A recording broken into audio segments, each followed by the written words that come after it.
Let's do it. 3, 2, 1. Eddie Shleyner, welcome and thanks for taking the time. You are the founder of Very Good Copy, a site with amazing articles on copywriting, but also a newsletter with over 6,000 subscribers. You're the lead copywriter at G2, so you're officially my colleague. A contributor to HubSpot, to Hootsuite and Forbes, and as of today, also a guest lecturer at the Boston University. Yeah, that's me. Thank you very much for having me. I appreciate it. Hey, it's so good to have you here. You're full of knowledge and gold.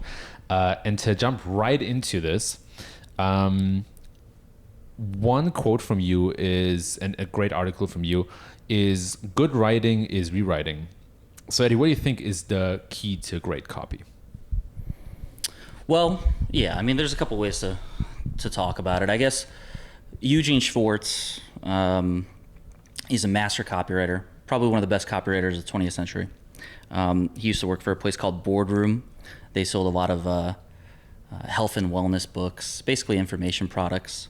And the way it worked is you would come in and you would write an ad for a book.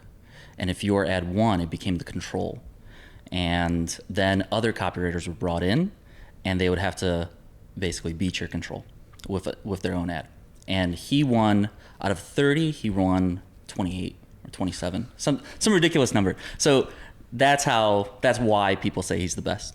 And he had this one line about how you basically can't create demand as a copywriter. You have to channel demand. And it really all comes down to, as a marketer, you study the markets and you study what people want and what people need. And then you try to create a product to fill that need.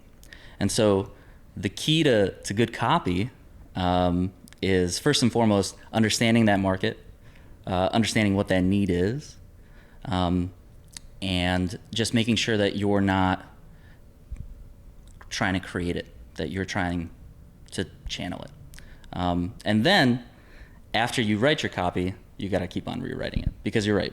Good writing is rewriting. I think if you ask any writer, any author, they'll tell you that the first draft is usually pretty bad, at least compared to the second one. I guess a good way to put it is like the second draft is always going to be better than the first. And maybe the third is always going to be better than the second. I don't know. Like, there's probably a point at which you can edit too much, but for sure you gotta keep on reworking the article or the landing page, the promotion, in order to get to a good place. I love that, and you kind of unraveled so many different things that we're going to dive deeper into, because there's so much behind it. Obviously, it was a very provocative question in the beginning, to get some things lined up that we can dive deeper into. And as an SEO, an inbound marketer, it feels very familiar to say you have to channel demand. You can't really create demand. Mm-hmm. So I think we're somewhat in the same corner, which is why this is really interesting for lots of SEOs, inbound marketers in general. And to be fair, I also see copy and copywriting as one of the skills and disciplines that are some of the most underrated and undervalued out there, right? I think there's so much to great copy, and working with you, I learned so much about the methods and the thinking and the effort that goes into this. So, well, look, I mean, the barrier to entry is low. You're right. Like, it is undervalued, because everybody can write since you're like 10 years old or whatever, 6, I don't know. Like, since you're a little kid, you can write, and putting a sentence together on paper is pretty universal in the workforce. And so, that's probably the source of that, I don't know, of it being an underrated kind of skill set. Because, like, is a content writer a copywriter? Probably not. Definitely not, but like at the end of the day, what they do looks very similar. So, and how would you distinguish between a content writer and a copywriter? Well, a copywriter, especially if you're a direct response copywriter, you want to get people to take an action, Like, broadly speaking, copywriting boils down to like branding work, branding copy, and then direct response copy, conversion copy. And If you're creating a branding campaign, you really just want to put an idea in somebody's subconscious, and then when they're presented with a buying decision down the road, that idea should like pop back up and they should be influenced by it and take an action. So the action is delayed. But if you're a direct response guy or gal and you're writing conversion copy, you want to create a promotion, a landing page, an email that's going to get somebody to take action immediately. So, you know, I think the biggest difference is that, yeah, if you're a direct response copywriter, you're trying to elicit an action. And if you're a content writer, that's not necessarily true. Yeah, I like that. And it almost has a bit of a feeling of like the Mad Men days of marketing. You know what I mean? Like ad copy, absolutely stunning and fascinating. Yeah. One thing that I wanted to, I'm curious about your process, right? Like if you had to boil it down into couple of steps, what is your process? And maybe what are some of the problems that you're trying to solve or that are being carried to you? Right. So I guess there's a few different processes because there's a few different deliverables or assets that you would make. You know, like for example, if I was trying to write an article, like say I was trying to write a micro article for my blog, the process starts far away from my computer. The process starts like in the world, in my interactions with people, in a story that I read in a book, in something that I saw on TV, something random, something that's not related to marketing or copywriting in any way.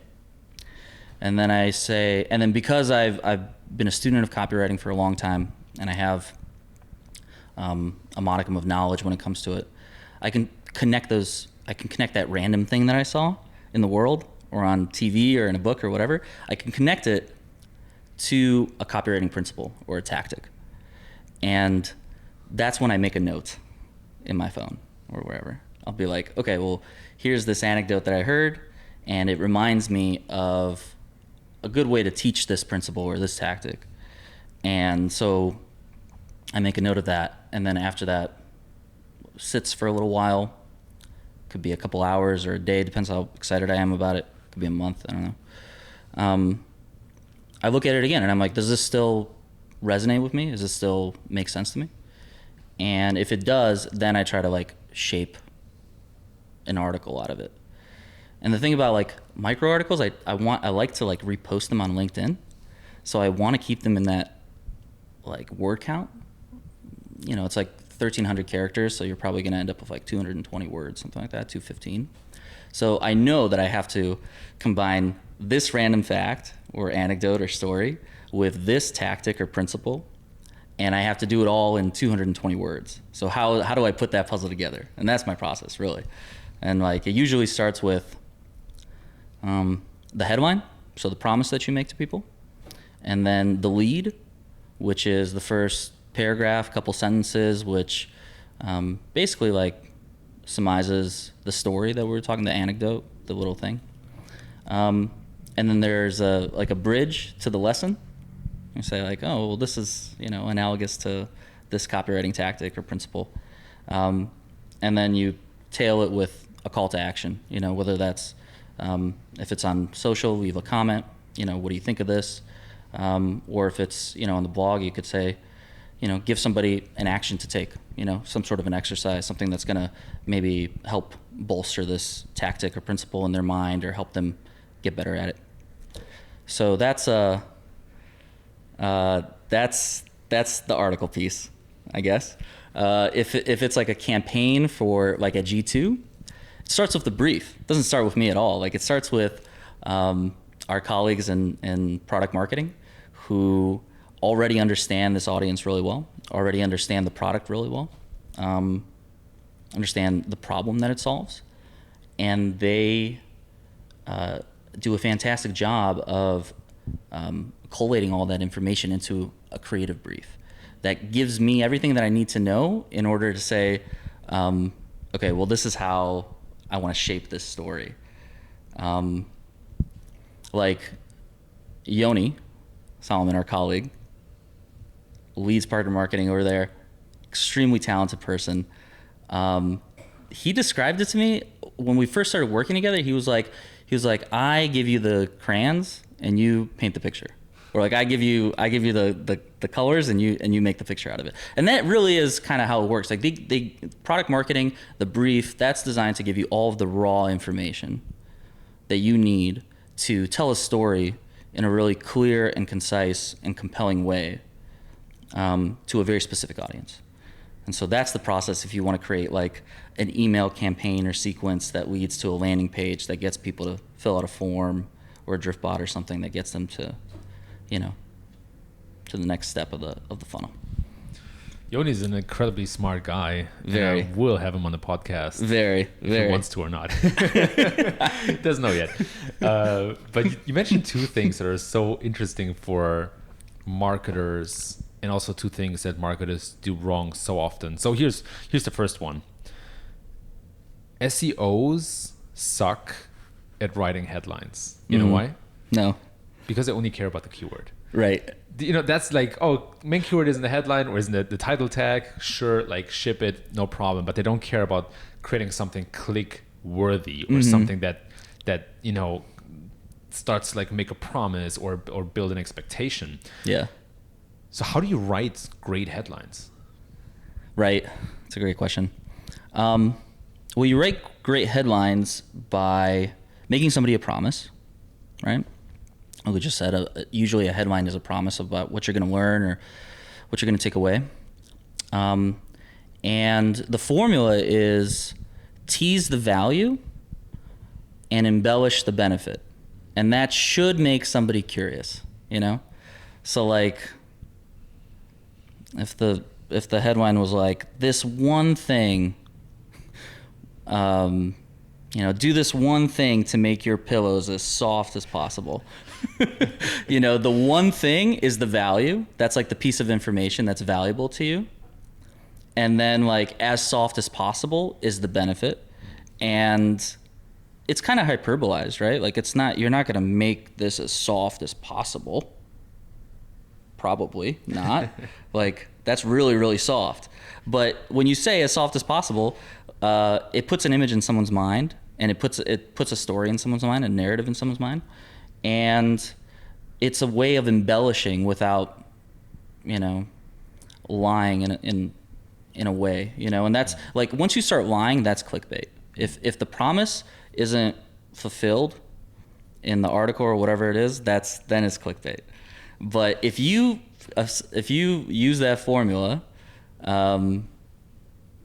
if you tease the value and embellish the benefit in your own words as a brand, as a person, in whatever feels right to your audience based on what you know about them, then you're going to make people curious. You're going to make a very specific audience curious. And so that's how you write a good headline. I wish it was more complicated than that, but I really think it just boils down to that. And that's actually it comes from a thing called fascinations. A fascination is basically like a sentence that makes people extremely curious and take action in that order. And the thing about fascinations is it could live as a headline on your blog, but it could also be a subject line. It could also be a subhead. It's really just a mechanism to get people to keep on reading, And like if you boil down copywriting, copywriting is really just like getting somebody from the top of a page to the bottom of a page, and at the bottom of the page getting them to do something, So like these fascinations, they're so versatile because they just keep people moving. Fascinating. That's it. I've heard that one before. No, but I think it's great, and there's so much that we can all learn from it. It's funny because it sounds so simple in theory, and it probably is simple, but it's not easy. Right. But it also is a great segue into the other second thing that I think marketers often do wrong, which comes back to the lead. Mm-hmm. So let me take a quick step back here. The problem that we in SEO often face is the so-called user intent, meaning, SEO has changed from just simply stuffing text with keywords and faking a certain relevance to the machine towards actually helping people and actually fulfilling their intent. And I think that a part of that is also keeping their attention, not intention, attention. So we talked about the headline, right? I think that's kind of the first piece of attention, whether you see it in, an article, whether you are in the Google search results and there you see the meta title or the headline, right? Like that grabs your attention, then you come through the site or through the page, and then you start reading, right? And I think that's where a lot of marketers lose attention from the audience. So what makes a good lead, and what is your thinking behind writing great leads? Right. Yeah, that's a great question. Have you ever seen Breaking Bad? Yes. Like the whole thing? Yeah. Okay, I'm not going to spoil anything, but I will say that every episode, and you'll know this, every episode of Breaking Bad starts with a little intro segment before the Breaking Bad, the intro segment starts in the middle of the story or at the end of the story. Right. Starts at the end of the episode, right, or in the middle of the episode or whatever. It starts, and it throws you usually into a problem. Like the implied promise there is like, by the end of this episode, you will know what is going on here. Yeah. But just so you know, like, this is going to happen at some point. And that's how you should start your emails. That's how you should start your articles. That makes for a good lead. It's called in media res, which is Latin for in the middle of things. And it's an old storytelling technique, very, very old, thousands of years old.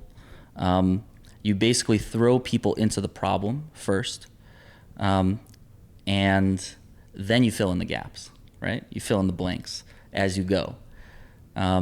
So that's how I start my leads. I usually start in the middle. Like if I'm writing about, if I'm writing to an audience that wants to buy pillows, and their problem is that the pillow isn't soft enough, I'm gonna start with a lead about how someone's neck is hurting because their pillow is too hard, or like how uncomfortable this hard pillow is and how it could be better.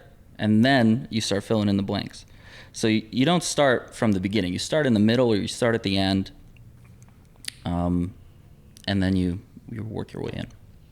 And that's another great segue and another great bridge to something we touched upon earlier, yeah, which is the importance of market research and knowing your audience or who you're writing for. Mm-hmm. And I think we're now hitting in the copywriting process that kind of limit where you want to write a great lead, but you probably want to write it for the right person or the right reader, right? Maybe we should have even started earlier with that. But what tools or methods do you use for audience research, and what does your process look like? Right. I mean, I spend a lot of time at G2. It's gonna be 2 years next month, so I know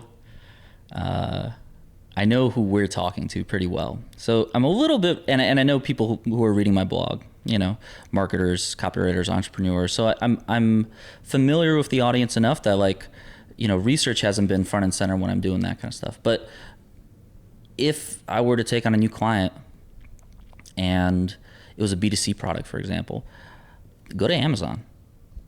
Read their reviews. That's why G2 is great too, because there's so much fodder there. There's just so much there's so much information about what people like and what people don't like about your product. That's why it's great for sellers and buyers. Yeah. But yeah, go to Amazon. If a product has 100 reviews, you have everything you need probably to understand that market, understand what they want. You see the good reviews, so you get to embellish that value. You see the bad reviews, so you get to overcome those objections. I think a really practical way to do it is to go to Amazon. I mean, obviously you can interview people, right? You can call people up. You can send out questionnaires. But I think, the most important part is to separate, when you're a copywriter, just separate your ego from it. Separate your id from the work. It's not about you anymore. 0% about you. You're just a vessel for this message. And so you have to, it's one of the hardest parts about becoming a copywriter is just having this extreme empathy for other people and this extreme understanding for another person's worldview and their way of life and what they need. And I think that takes practice like anything else. Yeah, I love that. And so we're sitting on a couch with Yes. pillows. Yes. They're my dear YouTube visitors, watchers and subscribers, but then they're also my listeners only, so they don't know that we're having pillows right here. Right. And so just to like paint the picture, right? We're sitting on a nice couch with some nice pillows, very soft pillows. Yes, and they so, are. They are. Sorry, I didn't mean to set that precedent. These are great pillows. I love it. No, you're fine. You're fine. And so I'm going to add an affiliate link to the bottom of the video for the pillows. Right. Just kidding. But so, like let's pretend for a second that, you were working for a company that sells pillows. I'm your target audience. I'm in the market for pillows. And you're interviewing me to better understand the audience. What would you ask me? Right. If you're shopping pillows, what's the best pillow you've ever had? I mean, I guess. Look, is it a brand new product? Or are we trying to create a product? Yeah, I like that. Let's pretend we're like the Casper for pillows, Right. And you just want to. You need to create the copy for their landing page, Right. And I'm the audience, the target audience. Well, look, if we're trying to create something, trying to create a product, ask them what the best pillow they've ever had was. Listen to that deeply. Ask them what the worst pillow they've ever had was. I guess it's kind of hard to like answer those questions, right? Like, yeah. People will be like, "What do you mean?" But then again, I can answer it. Like, I like a down pillow. Yeah. It's kind of funny we're talking about it because me and my wife just got new pillows, and she never grew up with like down pillows with like the goose feathers in them and stuff, and I did, and I love it. That's how I sleep best. And I was like, hey, we need to get these. We need to get, like I showed her the link on Amazon. I'm like, we need to get these, and we got them, and I love it. It's been great sleep ever since. Yeah. It really has been that simple. And so I think like that story right there could be valuable to a copywriter. Yeah. I mean, hearing the best case scenario, hearing like the best night of sleep, like hearing all the good things about a down pillow, just gives you fodder for a story that you can tell. And same with the bad, it depends on your brand, depends on how you want to position yourself and how you want to come across. But like pain sells more than pleasure. Yeah. People run from pain faster than they run to pleasure. And so, if I had to write an ad for pillows, I probably wouldn't talk about how comfortable they are. I'd probably talk about how how uncomfortable it is to go with something worse, or how uncomfortable it could be to basically go with the other option. Because pain is compelling. Yeah, I think that scenario would also probably be interesting to like write about what a bad night of sleep does to you, right? I think that's sure. So that's actually very powerful to think about the really bad and the really good. Well, it's a great point. Honestly, because at the end of the day, a pillow is a means to an end. Yeah, it's a means to sleep, right? A mattress is a means to an end. Like all the copywriting, you're boiling down the benefits to the sludge, and if you're trying to sell a pillow, one of the first things you can talk about is how detrimental it could be to get a bad night's sleep 2, 3, 4 days in a row. Somebody sent me toothbrushes before and was like, and he wrote about, he sent me like the ad that he wrote for his toothbrush company. And it was all about like the ergonomics of the toothbrush and like the bristles and stuff. It was just talking about the features, I guess. And like if you really wanted to write a compelling ad, he would talk about like at the end of the day, what does a bad toothbrush net you, So That's funny you mentioned toothbrushes, because I used that for an article that I wrote a while ago as well, and audience research was actually part of that. So I guess toothbrushes are just a great way to practice that type of stuff. I don't know. But I want to come full circle. So we talked about the headline, we talked about the lead, we talked about market research, which probably should come first to all of these points. But then it all leads up to the CTA. And playing out like what makes a good CTA. Well, first of all, it has to exist. Like, there has to be a CTA.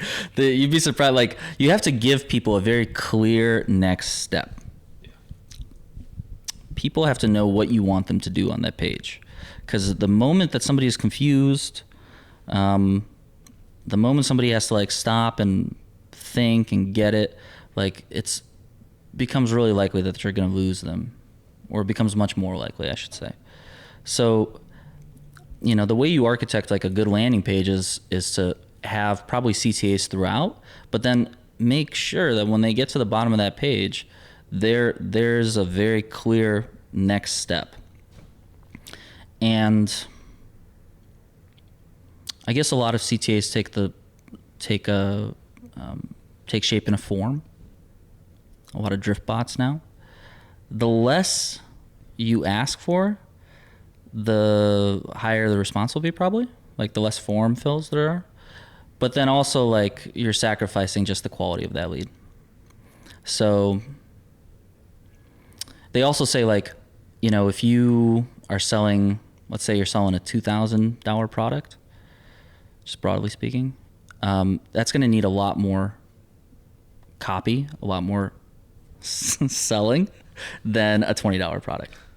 So it's all relative like that. But yeah, a good CTA needs to be there. You'd be surprised like how many times I see something that just doesn't tell people what to do next, like kind of assumes that people know.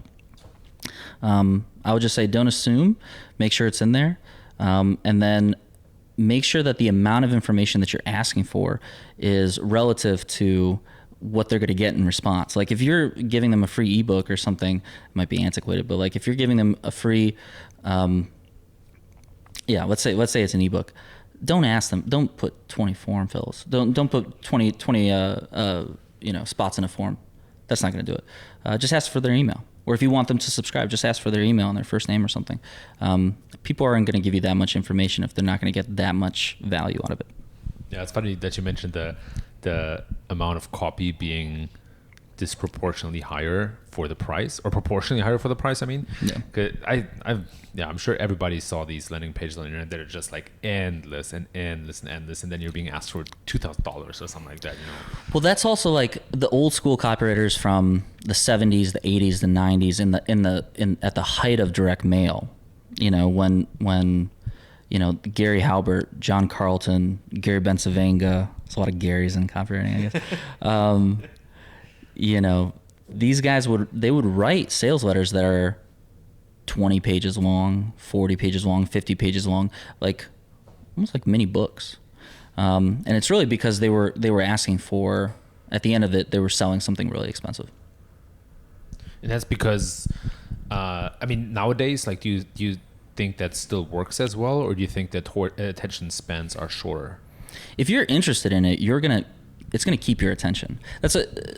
There is no like easy answer to like, does long copy work better than short copy, vice versa. It all depends on the offer, on the audience, on the product.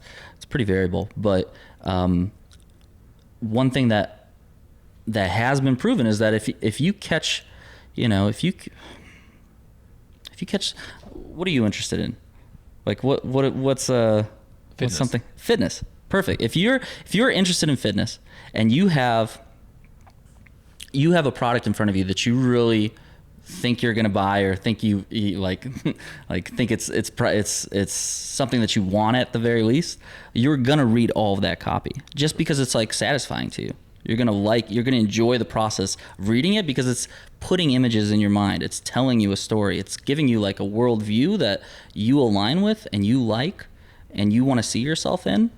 And so you're going to read it. Yeah. And so like by the time you get to the end, it's almost like you have this like you're like propelled to buy because the inertia is just pushing you that way.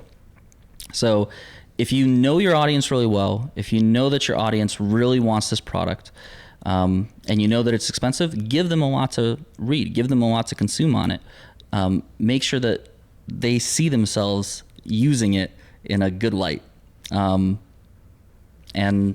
you know, in that case, long copy would work. Yeah, it's actually so true. I'm just thinking about the last time when I bought an info product or even another product, and it's true. I read so much. I mean, this whole kind of research process, even for other products. Like I bought a light and light stand for YouTube videos, and I researched the hell out of this product. So I read all of that stuff and all the reviews. Right. Yeah, and like it was enjoyable to a degree, right? Yeah. Like at some point you already knew that you were buying it. Yeah. Right? Like at some point, consciously or otherwise, like something inside you said like, okay, I'm going with this, and if it's not this, it's going to be something really similar to this.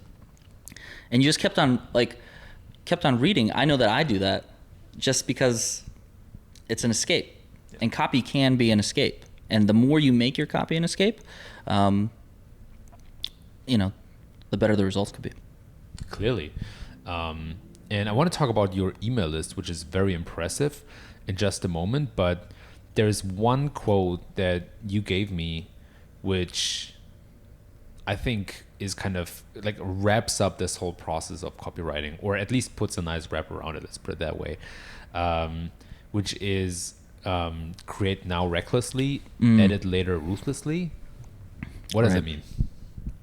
Right. So there's, as a writer, you have two brains. You have a writer's brain. Really, this is like any creative person, anybody doing creative work, but you have a writer's brain, and then you have an editor's brain. And the writer's brain should, in theory, just whatever comes up, comes out kind of thing. You got an idea, write it down. Like, you got to turn a phrase, write it down. And so the whole like,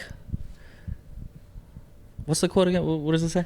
It says create now recklessly. Create now recklessly. So creating now recklessly is just an ode to the fact that you have to recklessly write whatever comes up, whatever you want. Like there's no like, it's not going to go live. Like it's not going to be the final product. So just like whatever you want to do, put it out there, and then come back and edit that ruthlessly. And I think the reason that you work that way is because if you let your editor's brain take over where your writer's brain should be working, you're never going to get anything done. Like quality comes from quantity. You know what I mean? Like you got to write a lot of stuff, and you got to write a lot of shit to like produce something good at the end of the day. So, if your editor's brain is working in place of your writer's brain, it's not going to let you write it. It's not going to let those ideas come out. You're constantly going to be like, oh, does this work? Is this stupid? What are people going to think? Blah, blah, blah. Those questions are for later. Like for now, just write, or just draw, or just whatever, write down your research questions, whatever it is.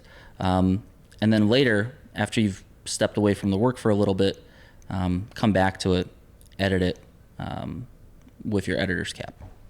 That's super powerful, especially for people like me who are more analytical thinkers. And I often get killed by paralysis by analysis, right? I like write a paragraph and then I paint all these avenues this could go down to, and all like evaluate and here and maybe there and a story arc, blah. It's like a huge mess, a huge noise. And that's what this is. 100% paralysis by analysis. And the other piece of that is like, if you walk away from it and you let's say you wrote an article or wrote a promotion piece of copy, and then you went and did something that you like doing, whether it's going for a run, working out, whatever it is, you do something that takes your mind off of that, that piece that you just made or all that research that you just did. Your mind is still working in the background, incubating. And incubation is really just the process of putting separate thoughts together and making them one. and letting them bubble up to your conscious mind. And people say that their best connections, their best incubations are light bulb moments. And so like, that's why if you go for a run or you're in the shower or you're, just taking a walk, not thinking about something, you'll get an idea. That's your brain working in the background. So it's important. It is important to write first, walk away, let all that information digest, and then come back and edit it with the benefit of all that incubation. And you will see the work differently. You will see the promotion, the campaign, the angle. You'll see it in a new light not because there was some miracle. Your brain was still working on it. It happens to me all the time. Whenever I work out, all the time, I get those light bulb moments. You're taking in so much information throughout the day. You're taking in so much info, especially in your role, and just how much I know about you, how much you're doing every single day, how much you're researching, how much you're reading. All of that information it's not just escaping you. A lot of it does, but a lot of it doesn't. And that's what you're describing right now. Those connections just bubbling up. So what's your favorite method to let those incubations simmer and breed? Could literally be anything. Honestly, it really could be. I like to write fast. Like I like to do the whole reckless thing fast. So I'll write the article really quick. Sometimes I'll write it on my couch, on my phone. Just get the idea out, and then do whatever. Seriously, whatever you want. As long as it takes your mind off actively thinking about that idea, that concept, whatever it is. Running is great for me. I put in some music, go for a run. Very rarely do I not come back from a run with a more fleshed out version of an idea that I had earlier. How much time do you spend on that first reckless draft versus the ruthless editing? So like if I'm doing a micro article, really quick. I mean, I'll write them up, and the actual writing part takes maybe, it could be anywhere from 15 minutes to an hour, like quick, like I get them out quick. But that's not to say that like, kind of like working it out in my head didn't take a little longer, like as long as I'm like the actual process of typing doesn't take that long. But then coming back to it and editing it, I mean, I could edit it. There's some stuff that I edit, 10, 15 times. Just nitpicking at some point. We talked about it. Like you just kind of like at some point it's okay to let it just go. But for whatever reason, maybe I find it entertaining. I just keep on nitpicking. Not to say that you won't get a good, make a good edit on your 15th, try, but it's not worth it consistently. The time that you spend getting there by the 15th time probably isn't worth it. Yeah, we talked before recording about this principle of diminishing returns, and how, for example, in user testing, 20 or 30 people will not tell you as much as 10, right? The additional knowledge you gain from interviewing, surveying, or testing with more people is so marginal, so small that it's not really worth it. And you talked about something very similar with drafts. So the actual question that I have for you is, when you finish copy, do you feel like it's finished? Do you ever feel like your copy is finished? Because I always have that, and I would never compare myself to you, but whenever I write, I never feel 100% done. It's just that I decide to be done, and then I publish it, but it's not that I'm like, okay, this is now ready. How do you feel about that? Yeah. Look, a year ago,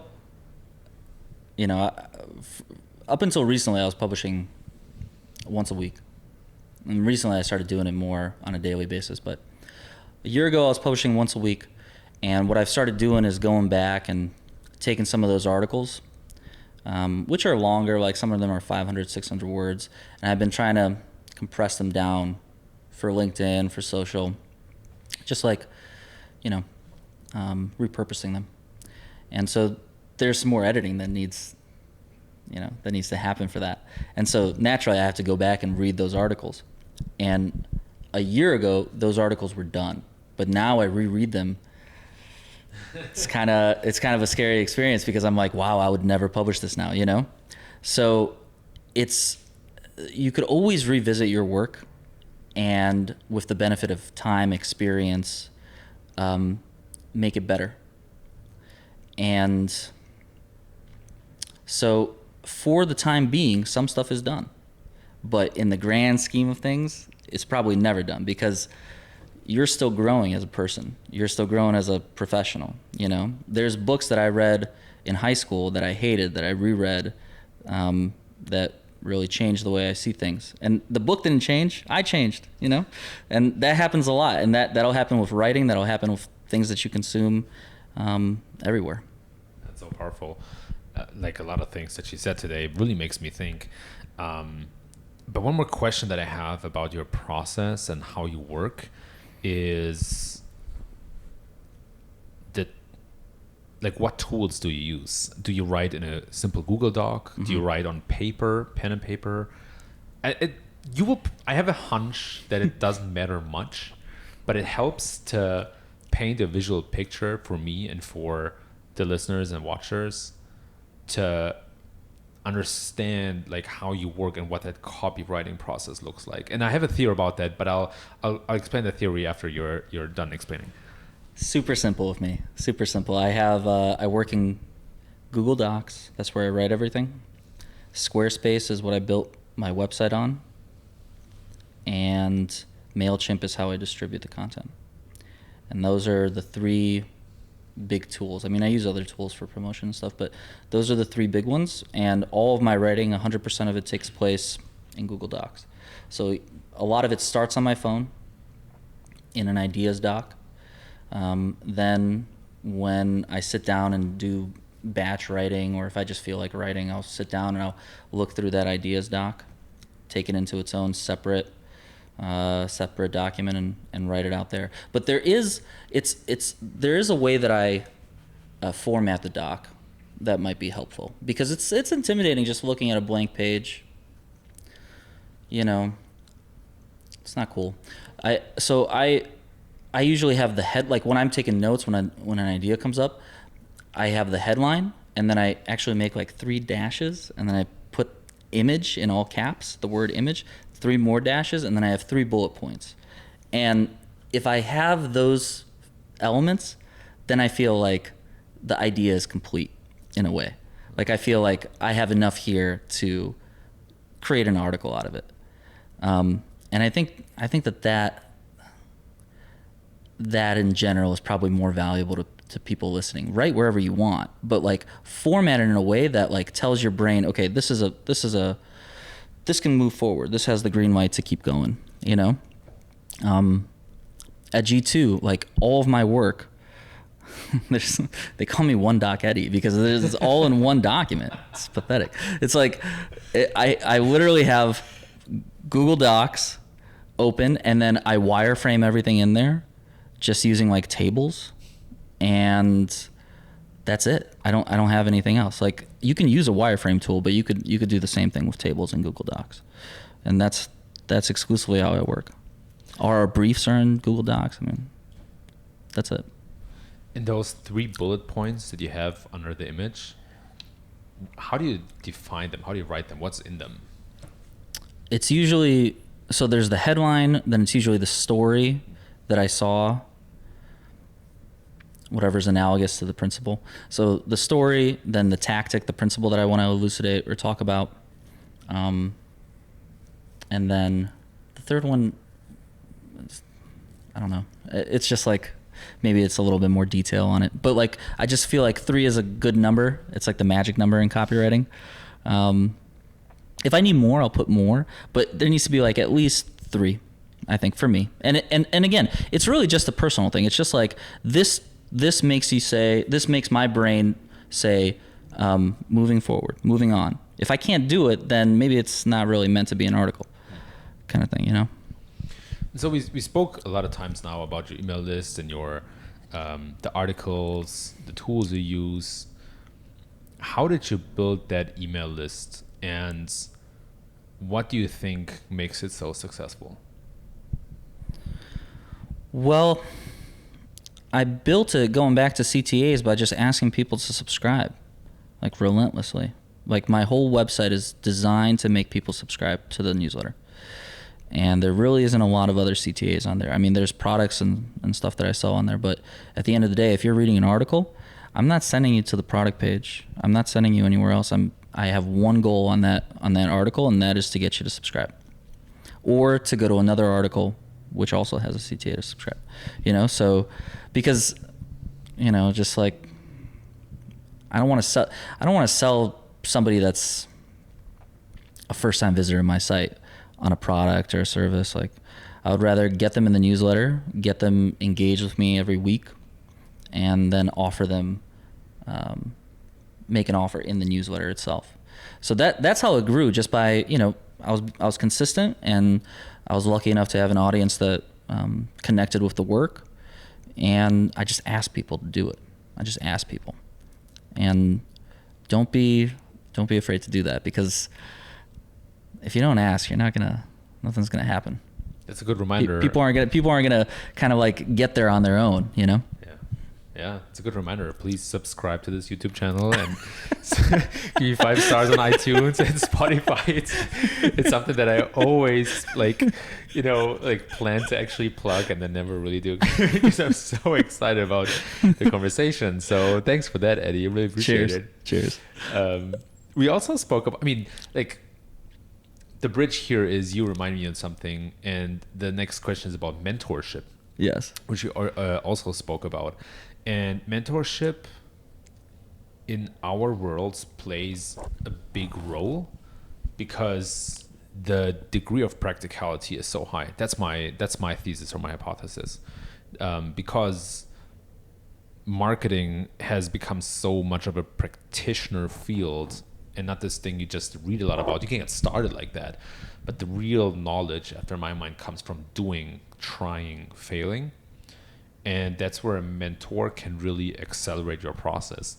So the actual question sounds a bit weird, but is specifically asked that way, and it is, how are you found by the right mentor? Right. Well, you're right. First of all, mentorship provides you with a feedback loop, which is super important, and just makes whatever you're trying to learn that much more efficient. And so the way that a mentor is found by a mentee, well, look, you gotta,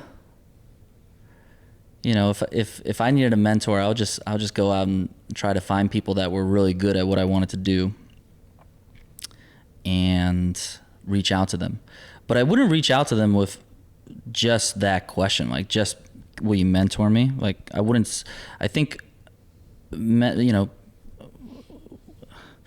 wherever you are on the rung, like, we're all human, we're all people, and we all like value in one way or another. So if you're looking for a mentor, try to be as valuable as you can to that person up front. Try to give that person as much of yourself or your talent, your skill set as you can up front, and show them that not only are you a good guy or a good girl, good to work with, whatever, but that you can offer something in return. It's not 100% that it's always gonna be that kind of arrangement, but like, it's more likely that somebody will pay attention to you and be more inclined to help you if they can see that there's value in it for them as well. No, you're going to get a lot of emails of people offering value now. I don't know anything about that. Look, I'll tell you what. I work with one of the founders of The Onion. Amazing person. Scott Dicker's incredibly talented. Learned a lot from him over the years. And the way that I connected with him was by offering to rewrite one of his email sequences for free from a conversion standpoint. And just because I saw I saw where his stuff could be improved, and I was like, I can do this. And I just put myself out there and asked, right? That was my CTA. I was like, hey, I'll do this for you. And he didn't say no. He actually emphatically was like, absolutely. Because why not? Why not? And it worked out. So like, I wrote about it before, and most people agreed. A few people were like, never give your stuff away for free. And I agree with that to a degree, but like if you're just starting out and you're just trying to like get your foot in the door and try to make it in a discipline, I don't see anything wrong with it. I don't know. What do you think? I agree. I like say yes to everything, jump on every opportunity, create your own opportunities. Right. For mentorship, the people and companies that I have mentored, the ones that I decided to spend my time with and for are the ones who came with very well phrased and thought out problems or questions.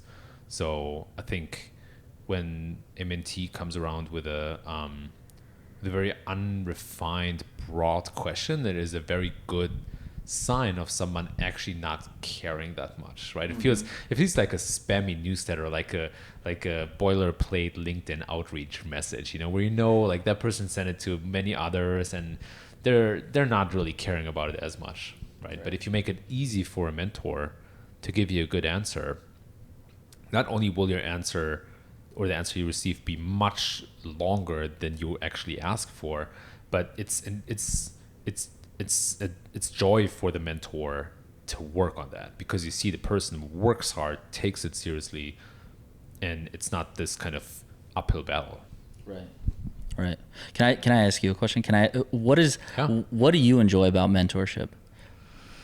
I have one kind of selfish enjoyment about it and one very unselfish. So the unselfish one is that I want to give back, because I got so lucky early on in my career to get great mentorship, and that accelerated everything, helped me out a big deal, and is a big part of who I am today. And the selfish part is that by teaching, I learn a lot more, right? Yes. So even if it's about basics, my God, you can never learn the basics well enough. And so, don't come around now and ask me like, what is the basic SEO? Teach me. Please don't do that. But if somebody has a great question about basics, I always benefit from teaching, always. Right. Perfect answer. That's probably exactly what I would say. I mean, there is a lot of value in the mentor because, like you said, if you can teach something, then you know it pretty well. That's why I started Very Good Copy. I was like, this is pretty overwhelming, this whole copywriting thing, and there's a lot to learn, and I needed some way to put what I've learned in a box and just like quantify it to myself. And I was like, well, if I can write an article about it and teach people about it in a clear, concise and entertaining way, hopefully, like, then I know it well enough to use it in my own work, and it just evolved from there. But really, that was one of the factors for me. One of the best ways to create a lot of good content: document, don't create. Right. I shamelessly stole that from Gary Vaynerchuk, who plugs it all the time, but it's so true. I know we're switching avenues here a little bit, but if you just focus on documenting your journey, you'll first of all be very authentic. You'll never come across stupid in any way, right? And you'll benefit a great deal, and people who follow you will benefit also, right? And speaking of followership and mentorship, who are people you look up to? Who are some role models, some idols, dead or alive, but some people who you like consistently go back to? Right. Well, I started by studying the old school direct response copywriters. So Gary Bencivenga, John Carlton, Gary Halbert, Joe Sugarman. The thing is, copywriting is it's a psychological craft. Like, it's based on psychology. It's based on the human condition. So it doesn't really change. The medium changes and the way that we get information out and present information changes. But like, what actually gets people to act, what actually makes people interested, what actually makes people curious about something, that doesn't really change. It does, but very, very slowly. And so since, John Caples wrote Scientific Advertising in the 1920s, it hasn't really changed that much. 100 years on, it hasn't changed. So the foundational stuff and the more advanced things, I get a lot from those old school masters. As far as people that I go to these days, I mean, Adam Goyette, who was the VP of marketing at G2 up until very recently, went to Help Scout. Huge mentor of mine. I've been able to talk to him about anything, but just how incisive he is, just how like good he is at fielding a question and like a problem and analyzing it on the spot, and then just like spitting out a response. That's helped me immensely, and he's helped me work through copywriting problems and marketing problems. And he's not a copywriter, but it's the way that he thinks that makes the difference. And, there's a huge takeaway in that for people that are trying to come up as copywriters and trying to learn the discipline, because it's not really about writing as much as it is about people, the human condition, the market need, understanding what's going to move somebody, being empathetic, thinking about, putting yourself in someone else's shoes. That's copywriting. I mean, writing is the way that you get that across. And by the way, it doesn't even have to be writing all the time. It could just be an idea. Copywriting is, it's an idea thing. But yeah, I mean, there's a huge takeaway in that one of my best copywriting mentors isn't a copywriter. He's just a good thinker, a good person, empathetic guy, I think I couldn't find a better way to close this conversation. There was absolute full circle, powerful statement, very inspirational. But I don't want to leave you or let you go without plugging all the sites and social networks and places where people can find you and where they should follow you. Sure. If you go to verygoodcopy.com, that's home base, and sign up for the newsletter there. And then every week you'll get basically a curated newsletter with everything that I've written that week. That's it. That's all I can ask for. Yeah, go to verygoodcopy.com. I can totally recommend it.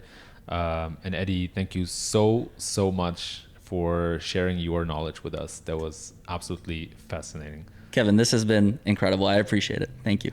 Thanks.